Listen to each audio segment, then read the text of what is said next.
Okay, hi, my name is Wyatt Hudson. I'm going to be doing my vivid memory speech over how bad things happen in threes.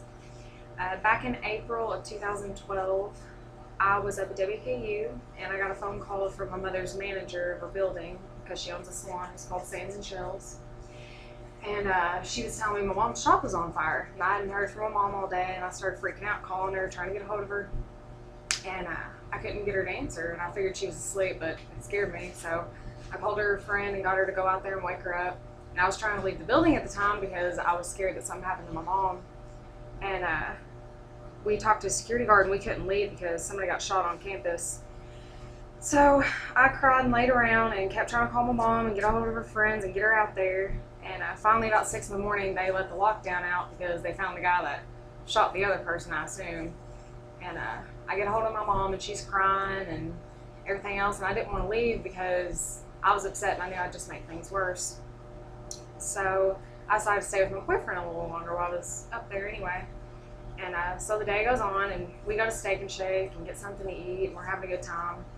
And we decide that we're going to go to Walgreens because it's about 5 minutes away, and Walmart's too far because we need to get him a toothbrush. And there was 2 lanes on each side of the road, and we were going up, and we were going to turn left into Walgreens. And someone waves him over, and I see a truck out the corner of my eye going about 45 miles an hour in a 30-mile-an-hour zone. And I start screaming because I'm like, don't go. And he goes, and we get T-boned, thrown over a bank into Walgreens parking lot, and totals his car. On top of not it only being totaled, the guy that was in the car, his didn't get dented at all. And he was telling us how he was going to take flowers to his wife because it was their 25th anniversary and how awful it was and yada, yada, yada.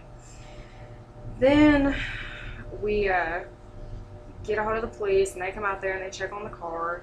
And they're telling us, there's gas leaking. We're going to have to, call the fire department, and we're going to have to move the car, put it in drive, and roll it into the front of Walgreens. And, also, he took out a stop sign. We went over the embankment. And so we get that done. And then we don't have a ride anywhere because our parents don't live in Bowling Green, so we're all alone. We have no friends with any cars. So we have to ride with the police officer to the school, which is most embarrassing because we have to drive all the way around campus in front of his dorm, and everybody's seeing us with trash bags full of stuff from his car. So, in the gist, my mom's shop burnt down. I got into a lockdown because someone got shot, and then I was in a car wreck on my side that totaled my boyfriend's car.